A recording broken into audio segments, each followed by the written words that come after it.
Hello everyone, let's discuss the given problem. Now, we are given here some three polarizers. Initially, only two polarizers, A and B, are used together, giving us the intensity of I by 2.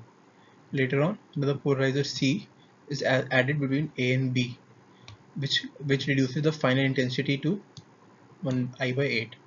We have to find the angle between A and C. Okay, so uh, here we see the unpolarized light passes through A. Okay, so after A the intensity is I by 2, after B I by 2.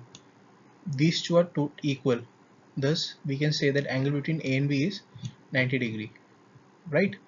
So now we come to A and C. Initially we had two polarizers, A and B, A and B. Now there is a third polarizer inserted between them, that is C. We need to find the angle between A and C, right? So what we'll do is, we know the formula for finding the intensity after each polarizer.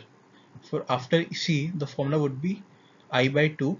There's the intensity here, I by 2. We know intensity here, I by 8, right? So intensity after this, I by 2 into cos square theta, the angle between A and C, right?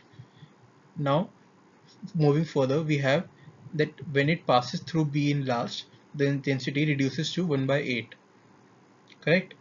So what we do is, we add another term, cos square 90 minus theta, I by 2 cos square theta, cos square 90 minus theta, and that term is equal to I by 8, right here, final intensity, right? Now we know this, cos theta into sin theta whole square is equal to 1 by 4, right? So sin 2 theta is equal to 1, right? Why? Cos theta sin theta square is equal to 1 by 4 and sin 2 theta is equal to 1. Therefore theta is equal to 45 degree. If you are wondering how cos theta sin theta square equal to 2 square is equal to 1 by 4, that is, we cancel out 2 here, gives us the denominator 4 and I. So, and cos square 90 minus theta is equal to sin theta. Cos theta sin theta whole square equal to 1 by 4. Now taking the square root on both sides, we get cos theta sin theta equal to 1 by 2. Right up to here. Now if we multiply 2 on both sides, we get 2 sin theta cos theta equal to 1, and that is the property of sin 2 theta, right? We know sin theta is equal to 1 when theta is equal to 90 degree. So putting 2 theta equal to 90 gives us theta equal to 45.